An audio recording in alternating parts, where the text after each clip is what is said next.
दोस्तों अगर आप भी मोबाइल का इस्तेमाल करते हो तो सरकार ने नए नियम लागू करने जा रही है, जिसके अंदर अगर आप इस चीज़ का उल्लंघन करते हो तो आपको 3 साल की सज़ा और 50 लाख रुपए का जुर्माना आपको भरना पड़ेगा। तो वो नियम क्या है? तो सबसे पहले मैं आपको बता दूं, अगर आप मोबाइल इस्तेमाल करते हो तो आप सिम तो इस्तेमाल रहेगी, क्योंकि सिम तो इस्तेमाल होगी अगर आप मोबाइल चलाते हो।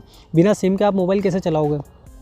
तो सिम के ऊपर सरकार ने क्या करा है, नया नियम लागू करने जा रही है भारत सरकार, जिसमें क्या होगा कि 3 साल की सज़ा, डायरेक्ट सज़ा और 50 लाख रुपए का जुर्माना।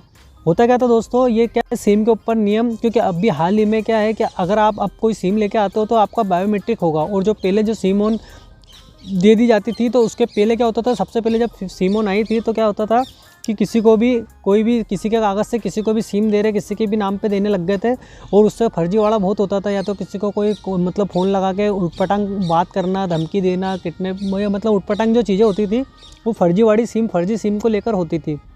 तो इसी को लेकर सरकार ने अभी हाल ही क्या करा है कि अभी नया नियम निकाल दिया है, जिसके अंदर क्या होगा कि अगर आप सिम लेते हो तो आपको खुद को स्वयं वहाँ पे रहना पड़ेगा और बायोमेट्रिक के द्वारा ही आपको सिम दी जाएगी। मतलब ऐसे नहीं दी जाएगी कि आप किसी का भी कागज लाओ और कर दो, ठीक है।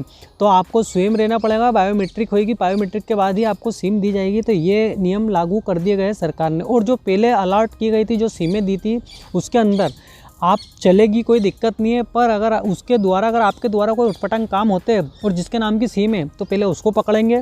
उसके बाद अगर मान लो आपने किसी से सिम ले ली, किसी के दूसरे के नाम की अगर आप सिम चला रहे हो और आपने उस पर गलत काम करा, कुछ गलत यूज़ करा है, तो पहले सबसे पहले जिसके नाम की सिम है ना, उसको पकड़ा जाएगा। फिर वो अगर बोलता है वहाँ पे आके कि नहीं मैं तो इसका यूज़ ही नहीं करता, ये सिम तो मैंने ये सिम ही नहीं लिया, मैं यूज़ ही नहीं करता, तो फिर जिस मोबाइल में वो सिम एक्टिवेट है ना, उस मोबाइल वाले को पकड़ा जाएगा और उस पर कार्रवाई की जाएगी और डायरेक्ट 3 साल की सज़ा और 50 लाख रुपए का जुर्माना किया जाएगा। क्यों? क्योंकि अगर वो जब सामने वाले ने मना कर दिया कि मुझे नहीं पता है, ये सिम मेरे को पता ही नहीं कि ये यूज़ करता है इंसान कौन करता है, तो फिर ये क्या है कि वो ये सोचा जाएगा कानून के द्वारा कि ये इसने फर्जीवाड़ा या कुछ गलत काम करने के लिए ही ये काम किया है और ये सिम यूज़ कर रहा है, ठीक है।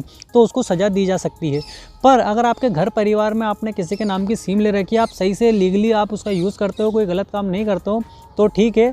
और पहली बात तो आप अपने नाम पे ही करवा लेना ट्रांसफ़र, तो सबसे बढ़िया रहेगा। और अगर नहीं भी होता है तो आप गलत काम नहीं करोगे तो कोई दिक्कत नहीं, आप चला सकते हो अपने घर में माँ बहन की, ठीक है।